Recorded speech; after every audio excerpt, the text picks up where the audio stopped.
دووبارە سڵاو لەو شوێنە وەسایمتمان خەڵک بەڵگەی ئەویان لایە کە تۆ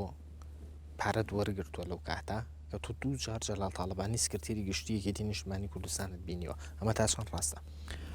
ئەوە ڕاستیشە و ناڕاستیشە لەوەی کە من هیچم وەرگرت بێ من ئەسڵ زۆر شەرمەکەم و زۆر تەریقە بمەوە کە خەڵک باسی پارە و شت وەرگرتن و شتەکە ئەویان هیچ ئەسڵ و ئەساسێکی نییە بەڵام نەک لەو کاتانە لەم دوایە لەسەر داوای چەند برادێک بە تایبەتی لەوانە کاکۆسرەت دوو جار من و مامجلال یەکترمان بینیوە کەواتە ڕاستە یەکتریتان بینیوە لەم بینە هەمووی وابزانام دوو سێ مانگە لەک لە حوتی سێ یا لە 25 حوت هەمووی دوو سێ مانگە دوو جار یەکتریمان بینیوە تەنها بۆ چۆنی و چاکی و ڕێکەوتوین لەسەر ئەوەی کە قسە بکەین بەیەکەوە دۆستایەتی بکەین و هیچی تر یعنی هیچ پرۆژەیەک هیچ ئەوەیەکمان نییە بۆ کاری سیاسی یا بۆ هاوکاری یا بۆ چوونەوە تا ئەم دقەیە بەس چۆنی و چاکی بۆ من خۆمامجلال لە ساڵی هێشتاوەی ناسم وەکو دۆست و برادر هەر حەقمە یەکتری ببینین وەکو سەرکۆماری عێراقیش وەکو سکرتێری حیزبێکی کوردیش ئەوە شتێکی تیانە دوایی بۆ دیالۆک و گفتوگۆ بۆ هەموو لایەنەکان هەیە بۆ هەموو کەسەکان هەیە بۆ ئێمەش نەبێ بەڵام ئایا من کە لەگەڵ برادێکا دانیشم لەگەڵ لایەنێکا دانیشم من چی بۆ ئەوکەم ئەو چی بۆ منەکە خۆ مەبدەئی پرەنسیپی دانیشتن و دیالۆگ ئاساییە تەنانەت نەک ئێمە کە دوژمن نین یان لایەنەکانی کوردی کە دوژمن نین تەنانەت بینی کورد و داگیرکەرانیش دانیشتن ئاساییە و هەبووە بەس ئایا ئەو کەسە ئەچێت چی بۆ گەلەکەی ئەکاتەوە بۆ مەبدەەکانی خۆی ئەتوانی پێما بڵێ ئێوە لەو دانیشتنا باستان لە چی کرد باس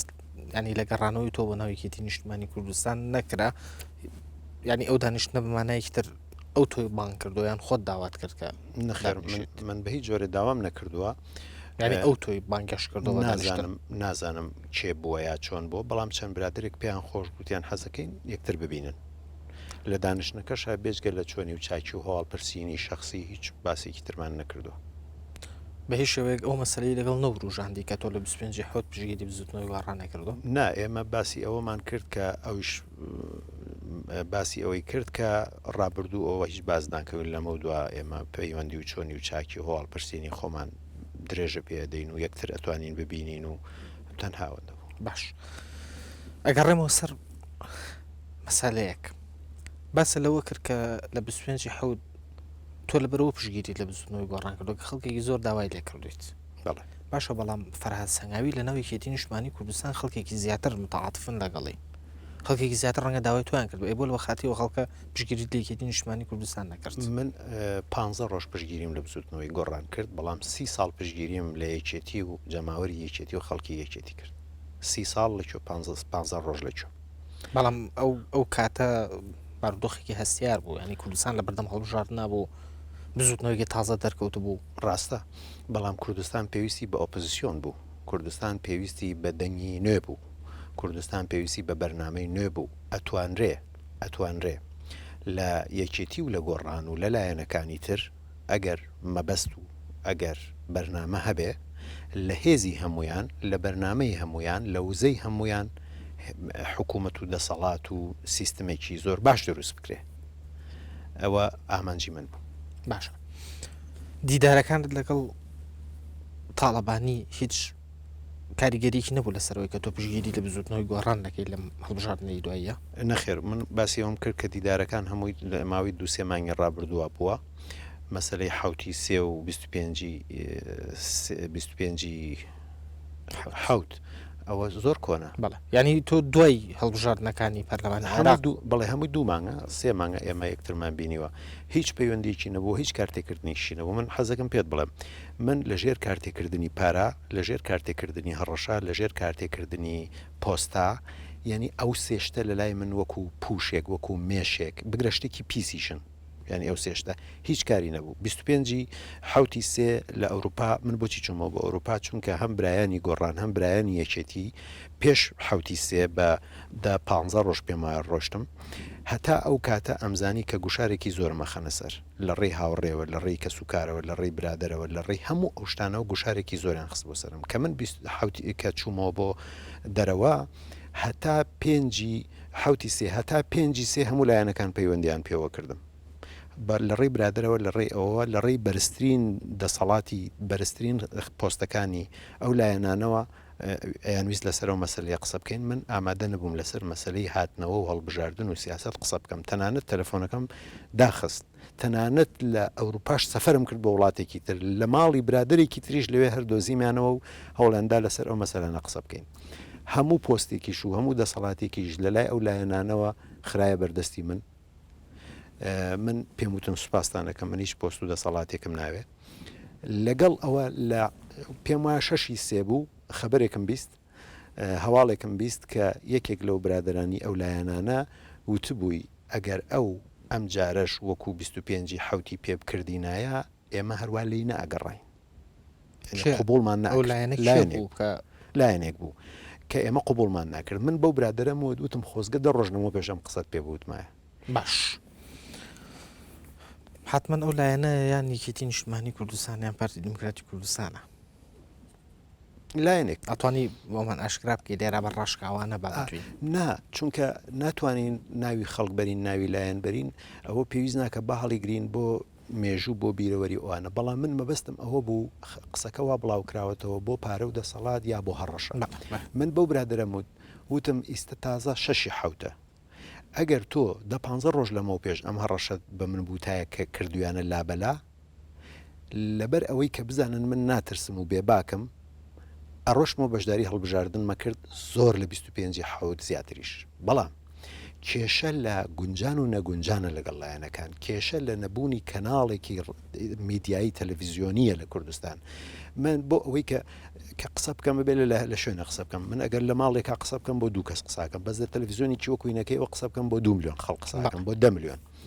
نەبوونی کەناڵ نەبوونی پشتیوانی نەبوونی پارە نەبوونی ئەمانە ڕێگەی لە زۆر کەس گرتووە کە بچێت خزمەتی میلەتەکەی بکە ئەمڕۆ حیزبایەتی و سیاست بە تایبەتی بووە بە پارە بۆ نمونە سەدان کوڕی گەنجی وەکو تۆ ڕەنگا بتوانن لە دام و دەستگایەکی حیزبی سیاسی ئەعلامیە ئیش بکەن خۆ ئەمە شاخ نییە تۆ بە جووتێ پێڵاو و دەستێ جلو تفەنگێکەوە بچی خەبات بۆ میلەتەکەت بکەیت لە ماڵی خەڵک نان بخۆی نەخۆی تەواو ئەمە شارە پێویستی بە ئیمکانێتێکی زۆری مادی هەیە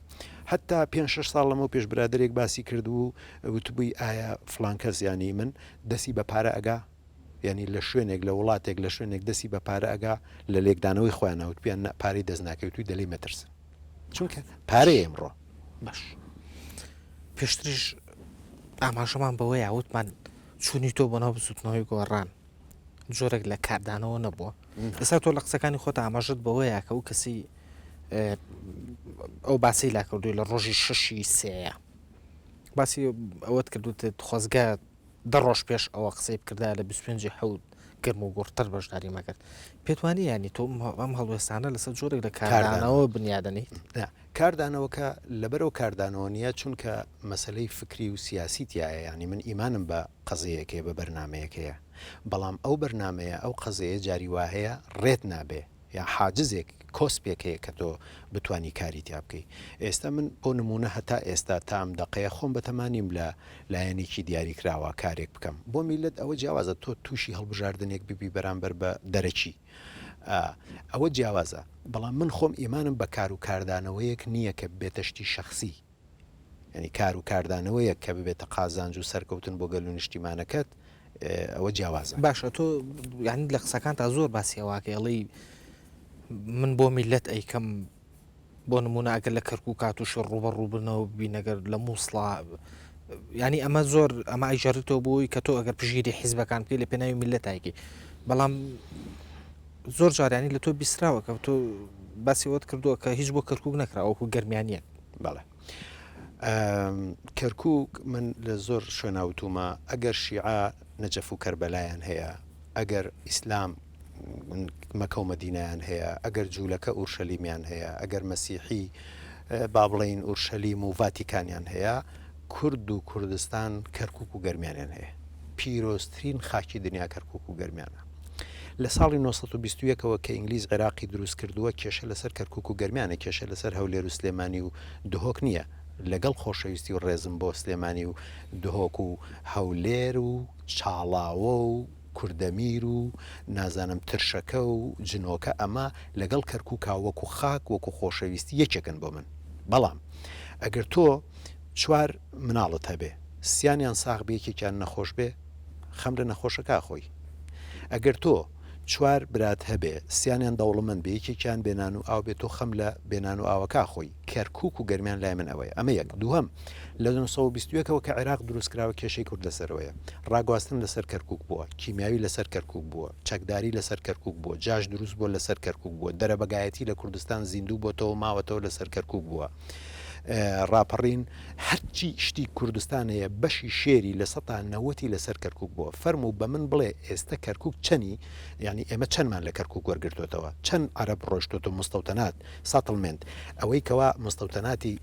عێراقیە عەرەبیە لە کەرکک و خانەقین و سنجار و دووس و مووسڵ و ئەوانە چەند لەم مستەوتەناتانە ڕۆشتونەتەوە چەند کورد گەڕاوەت بۆ شوێنەکەی خۆی ئێستا ئەو کوردانی کە لە کەرککن دەریانەکەنەوە جارێکی تر عەرەب دێ عەرەب لە دوای پرۆسەوە عەرەبی زیاتر هاتووە هی شوێنەکانی تر بۆ کەرکک کوردەکانیش کە ڕۆشتونەتەوە لە ئەنجامی بێخزمەتی و لە ئەنجامی تەقینەوە و لە ئەنجامی باری دەرونی خراپ وانە هاتوونەتەوە لەبەرەوە کەرکک هەموو شتێ من پێم وایە تا ئێستا کورد هیچی نەکردو بۆ لەبەر ئەوەی ئەگەر ئەم هەموو کارە ساتە لەسەر کەرکک بەسەر ئێمە هاتووە لەسەر گەرمیان و کەرکک کوا کەرکک و گەرمیان باش فرقەی دوانزە لە کەرکک باش با لێرە وەستین ئێمە سەر تەوەرێکی تر ڕووداوەکانی هەفتەی شوبهاتی شاری سلێمانی ینی تۆ زۆر باسیێواکەی کە تۆی لە پشتی میلە دەوەستی زۆر هەنگاوە کە ناوە لە بەخاتی میلەت ناوتە بەڵام لە ڕووداوەکانی هەفتەی شوبهاتە تۆ یەک ڕەت دەرکەوتی ئەوش بە هیچ شێوەیەگانی هەڵوێسە لە تۆ نەبینرا ئەی ئەوە میلەت نەبوو کە لەسەر جادا خۆپشاندانێک کرد کە کوژرا لەسەر جادا تەرممان بینی بەڵێ لێمە لە کوردستان دوو مەسلەی زۆر گرنگمان هەیە یەکێکی مەسلەی کەرکک و خانەقین و سنجار و خاکە داگیرکراوەکانە کە لە لای من ئەمە لە پلەی یەکەمادێ یەکێکیان مەسلەی دیموکراسیە کە لە هەرێمە ئەمە لە پلەی دووەمادێ ڕاستە مەسلەی ناوخۆی و دەرەکی مەسلەی دیموکراسی و خاک پێکەوە تەواوکردن ینی بۆ نمونە ئەگەر ئێمە لە کوردستان هێز و دەسەڵات و حیزب و حکوومەت و ئۆپۆزیسیۆنێکی پتە و یەکگرت و بەهێز و دووربینمان هەبێ ئەوە ئەبێتەوە هێز و توانایەکیش بۆ وەرگرتنەوەی کەرکک و خانەقین و حەمرین و ئەوانە وە لە هەمان کاتە ئەگەر ئێمە بتوانین بە هەر هۆیەکی دەرەکیش بێ کەرکک و خانەقین و سنجار وەربگرینەوە بێتەوە سەر کوردستان ئەبێتەوە هۆی پاڵانێکی گەورە بۆ دیموکراسی لە ناوەوە ئەولەویاتی من ینی با بڵێن لە لای من خاکە داگیرکراوە باش ینی تۆ هەڵوێز دەربڕینێ لەسەر ئەو خۆپشاندانانە لەسەر کەوتنی تەرم لەسەر جادەکانی سلێمانیا بەلاو ئەولوێت نەبوو بەڵێ هەبوو من هاتیشم پشتیوانیشم کرد خۆ پێویستی ناکرد من هەموو ڕۆژێ بێم هاتم لەوێ ڕاو بیر و بۆچوونی خۆم جەماوەریش لەوێ بوو نەزانن دەرم بڕیوتم من لەگەڵ خۆپیشاندەرانم لەگەڵ داواڕەوەکانی خەڵکم لەگەڵ دیموکراسیم لە کوردستان هەبێ لەگەڵ ئازادی ڕادەربڕینم تەنانەت لەگەڵ ئازادی تاکم کە ئەوە دەمێکە من لە کاسێتی کشا لەسەر کەرکک و ئەوانە باسم کرد من هاتم لەوێ لەگەڵ هەموو ئەو حاڵەتانش کە هەبوون زۆر دۆست و برادریش پیان ناخۆش و بە تایبەتی ئەوانەی کە دۆست و برادری شخصی منن کە پیان خۆشە بەرژەوەندی خۆم بپارێزم یا ئاگام لە خۆم بێ ئەوانەشم هەموو عاجز کردووە ینی ئەوانە تا ڕادەیەکی زۆر من زۆر هاوڕێ و برادرم هەیە ئەوە کاکبەت برادرم هەر قسەم لەگەڵ ناکە لەسەر وڵێت تۆ ئاگات لە خۆت نییە و لە بەرژەوەندی خۆت نییە و ئەوانە یعنی زۆر برادر و دۆست و خزم ئەسڵەن ئیستا لە من عاجزن یا دڵگیرن ئەڵێن کە تۆ قەت بۆ خۆت ئیش ناکەی بۆ خزم بۆ برادر بۆ دۆست من هاتم ڕای خۆم بە ڕاشکاوی وەکو بەرنامەکەی ئێوە ڕاشکاو لەوێ ڕای خۆم دەربڕی پشتیوانیم لە خەڵ کرد باشە بەڵام لە ماوەی 56 ڕۆژ خۆپیشاندانە کە بە دقیقی پێم وابێ 62 ڕۆژ خۆپشاندان کرا لە شاری سلێمانیە ینی لە گەرمی ئەم هەموو ئەحداسانە یەک ڕەت دەرکەوتن بۆ تۆ بۆ کەسێکی وەکو تۆ بۆ دەنگەوە پێ دوایش بەس بێت تۆ ینی ئەگەر مەسەلەکە ئەوەش بێ بۆ نمونە سەکۆنە بۆ تۆ قسە بکەیت بەڵێ سەکۆکەی بەردەرکی سەرا خۆی ڕەنگە باشترین سەکۆڵێسی خۆ باشکرا دەبێت بڵێ من هەڵوێستی خۆم زۆر بە ئاشکرا و زۆر بەڕوونی لەوێت دەربڕی زۆر تونتریش لەو برادرانی ترکە لەو ماوەی هەڵوێستیان دەربڕیوە ئەگەر تۆ بینیت وتارەکەی من کە لە بەردەرکی سەرا خوێنمەوە لێ نەدرا من کچوم لەوێ پشتیوانیم کرد پشتیوانەکە بەڵێ بۆ من لە بینی دەسەڵات و ئۆپۆزیسیۆن و میلەتان نە لەگەڵ دەسەڵاتم نە لەگەڵ ئۆپۆزیسیۆنم لەگەڵ میلەتم بەڵام تۆ ناتوانانی لە شوێنێک قسە بکەی قسەکانت پچڕ پچڕ بکەن و دوای مۆنتاجیکەن ناتوانانی قسە بکەی دوایی لێ نەدرێ باش ئەمە پرسیارەوەت لێ بکەم پێشتر ئاماژەت بەوەیە وتێ یەک دوو مانگێک پێش ئێستا من لەگەڵ سکرتێری گشتیەکێتی نیشتمانی کوردستان کۆبوومەتەوە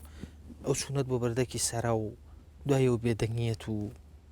یعنی ئەمە هاوکات نەبوو لەگەڵ دوو دانیشتنت نە بە پێچەوانەوە ئەوە دوای دانیشتنی یەکەمیش بوو کاتێک کە من چووم بۆ بەردێتکی سەرا و پشتیوانیم لە خەڵک کرد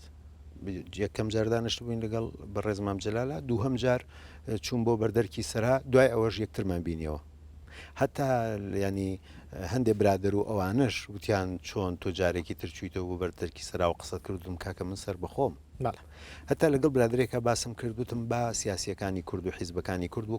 وەکو بالە لە بالا ئەڵێ بۆشیان لێگردیا بۆشیدا گە یاری چێک شوێنەکەی خۆی چۆڵەکە وتم ئەگەر لە کوردستان بۆشایی سیاسی بۆشایی قانونی بۆشایی ئیداری بۆشایی فکری بۆشایی هەموو ئەو بۆشاییانە کە هەبوو خەڵکی تر جێگەکەی پڕکاتەوە ئێوە ڕێمەدەن بۆشایی هەبێ کەواتە تۆ لە دوای دانیشتنی دووەمت لەگە سکرتێری گشتی یەکێتی نیشتمانی نەچویتەوە بۆ بەردەکی سەرخێر ئێمە پێش لەگەڵ دانیشتنی یەکەم دوایی چوون بۆ بەردەرکی سەرا دوای جارێکی تریش یەکترمان بینیەوە بەڵام هیچ پەیوەندیان بەیەکەوە نیە من سەر بەخۆم لەگەڵ تۆش ئەتوانم دابنیشم لەگەڵ ناکۆکەکەی تۆش ئەتوانم دابنیشم خاوەنی بیر و باوەڕی خۆمم من ئەتوانم قسە بکەین بەس من هەڵوێستی خۆم نەفرۆشم من و تۆ ئەتوانین قسە بکەین بەڵام نەشگونجین من و تۆ ئەتوانین دۆست بین بەڵام جیاوازی بیر و ڕاشمان هەبێ من و تۆ ئەتوانین دۆستیش نەبین بەڵام یەکتر نەکوژین ینی خۆ ئەمە دنیا ڕەش و سپینیە وەکو جارانیان و سیاست فەنی ممکناتە بەڵێ باش ماوەیەکی زۆر تۆ ڕوبەڕووی کۆمەڵێک ڕەخنەی زۆر بووی تەوانێت لەسەر ئەو بینایی کە بەرامبەر دادگای کۆنی سلێمانیە ینی تۆ خۆت هەستە بەچی کرد لە ڕۆژێکی جژنا کەسبکاران و دوکانداران وانە ڕسق و ڕۆزیان لە شوێنە بوو شوێنەکانیان تێکدرا وەڵا من پێم ناخۆش نییە کە باسێکی لە هەمان کاتیشا لەبەری زۆر جارمان باس کردو ئەوە هیچ پەیوەندی بەوە نەبوو من خۆم خانووی خۆم هەبوو حکوومەت بەرجادەی خست بوو پارچارزێکیان لەیادا بوو بەکوێ هەر لە نزیکی ئەو شوێنە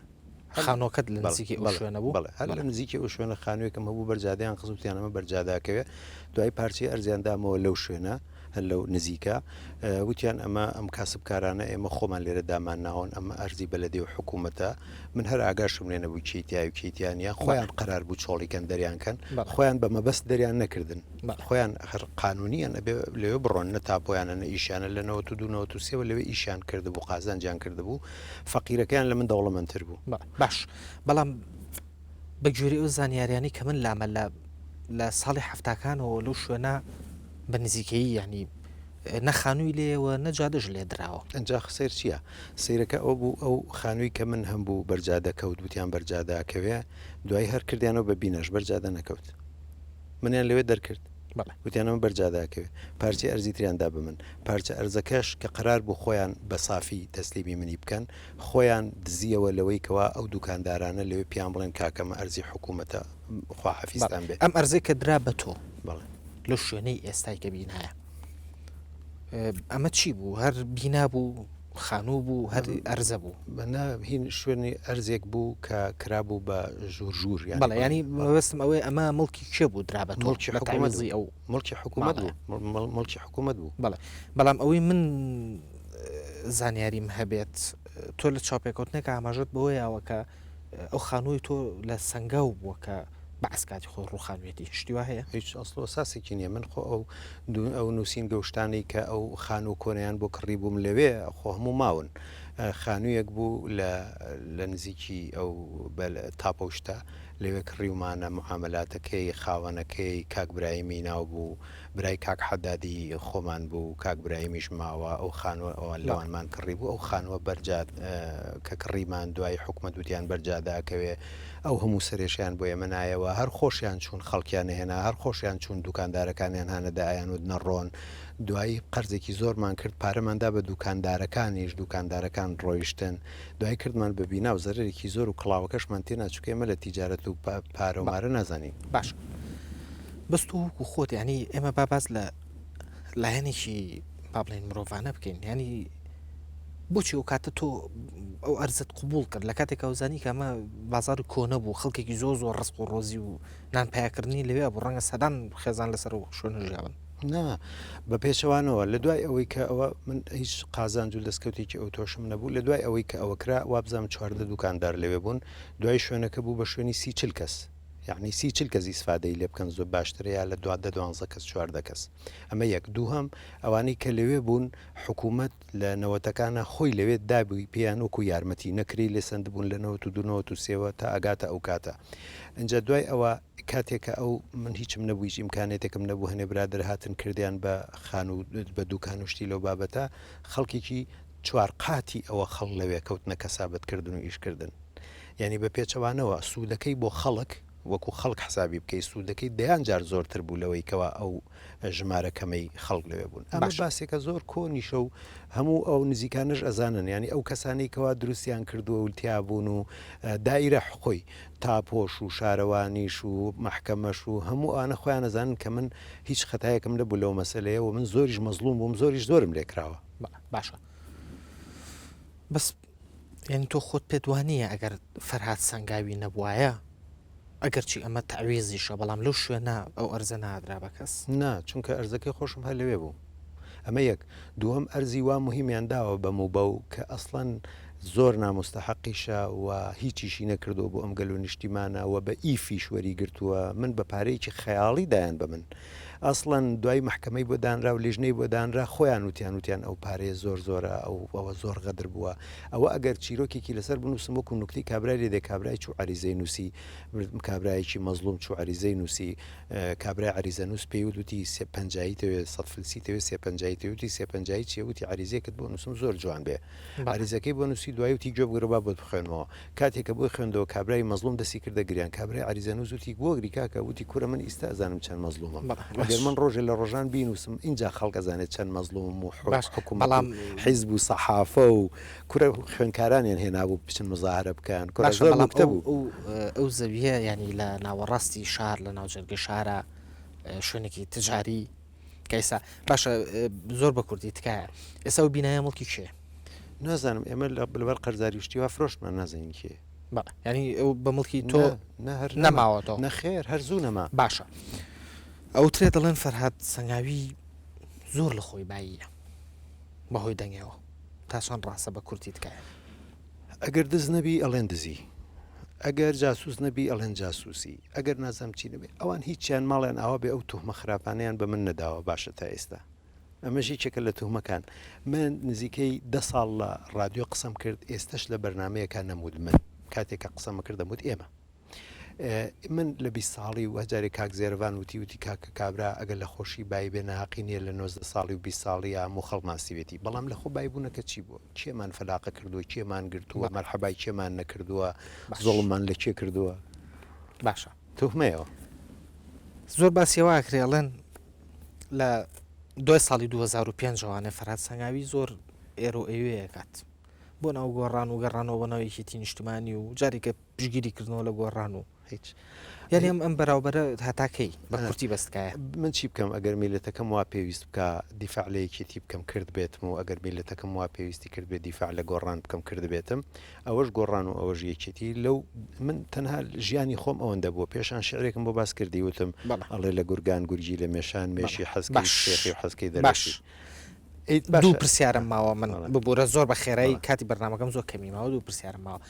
ئێستا هەڵوێستی خۆت بەرامبەر بە بزوتنەوەی گۆڕان و بەرامبەرێکی نیشتمانی کوردستان چییە چۆنیان نەبینیت کورتی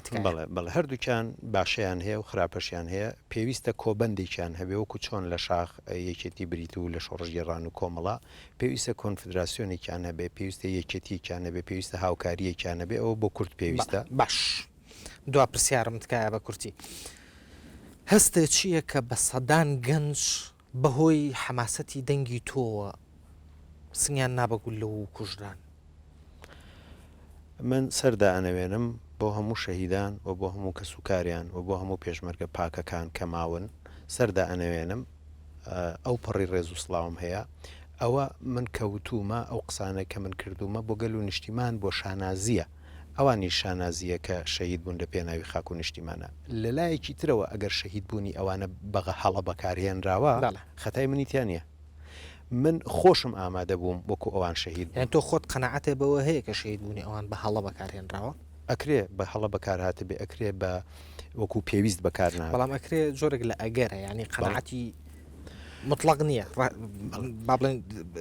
بیرڕایکە ڕەهانیە وەکو بیرڕایکە ڕەها تۆ خۆت پێت وایە کە بارودۆخی هەرێمی کوردستان لە دوای ڕاپەڕینەوەوانێ بۆ ئاراستەیە ڕۆشت نا بارودۆخی هەرێم وەکو پێویست وەکو باش لەسەر سکەیکی باش نەڕۆژ بەداخەوە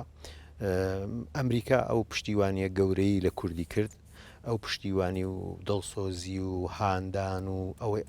تۆ ئەزانیت نۆفلای زۆن پارێزگاری لە سێ شارەکەی هەرێم کە خۆزگە کەرکک و تکریت و مووسڵیشی تیا بواە لەسەر کوردستان ئەمریکا من لێرە شتێکێ هەستەکەم لە ناو کووردا شتێک پەیدا بووە ئەگەرچی کەمیشە دژایەتی ئەمریکا و ئەمریکای چی نەکردو بۆ کورد ئەوانە من حەزەکەم لەسەر ئەوە خاڵێک بڵێم ئێمە لە ساڵی 636 زاینیەوە یعنی 1400 ساڵ لەمەوبەر خزمەتێکی بێوێنەمان کردووە بە میلەتی عەرەب و بە میلەتی تورک بە خاک و خەڵک و ئاو و پوش و دار و بەرد و سەرباز و نەوت و بە کورتی هەموو شتێکەوە یەک پرسیاری ترم ماوە پرسیارە باشە ئێمە خزمەتکاری ئەو دوونەتەوە بووین لەم ناوچە ئەمریکا ئەگەر بۆ بەرژەوەندی خۆشی هاتووە ئەوە ئەمریکایە عێراقی تێکشکاند کە 22 دەوڵەتی عەرەبی پشتیوانیان لێ کرد عێراقی تێکشکان کە نزیکەی 50 دەوڵەتی ئیسلامی پشتیوانیان لێ کرد عێراقی تێکشکان کە دەوڵەتێکی تاک حیزبی و تاک نەتەوەیی و تاک فکری بوو پەروەردەیەکی چەوت بوو ئەو خزمەتی ئەمریکا کردوتی بە ئەم منتیقەیە و بە تایبەتی بە کورد ڕاستە بۆ بەرژەوەندی خۆی کردو بۆ خاتری کوردی نەکردووە بەڵام ئەوەی کە کورد کردوێتی ئەمریکا کردوێتی زۆر گەورەیە باش دەستخۆش دو پرسیارمەتکایە زۆر بە کورتی ئەگەر ئیستا بانگێ بکەنەوە فەرهاد سەنگاوی بانگ بکەنەوە ئامادەیت بچیتەوانێ لەسەر و ئەدایی جارانێ ببیتەوە بە بێژەر تکای بەس بە ئەو بە وەڵامم بەرەوە ئەگەر هەمویان یەک بگرن بۆ هەڵبژاردننی کوردستان بەرامبەر بە عێراق بەسەر سەر ئەچم وەکو جارانیش هەڵبژاردنەکانی تریچم لیان نەویستۆ بە پارە و بە حیمایە و بە ئۆتۆمبیلی خۆم و بە بنزینی خۆم ئەم جارە ژواکەمەوە بەس هەمویان یەک باش زۆر سپاس زۆر سپاس بۆ فەرهاد سەنگاوی نووسەر و شاعیر و بەژەری دێرین سپاس بۆی باش سپاس بۆ سەرکەوتوو بن بەخێبێت بەڕاشکاوی ئەم جارە کۆتایی هات تا دیدارێکی تر بە شادیدان نەسپێرم بۆ هەر سەرنج و تیبینیەکیش ئەتوانن لە ڕێگەی ئیمێڵی بەڕاشکاوی @nrttv.com پەیوەندیمان پێوە بکەن لە شادیدا بن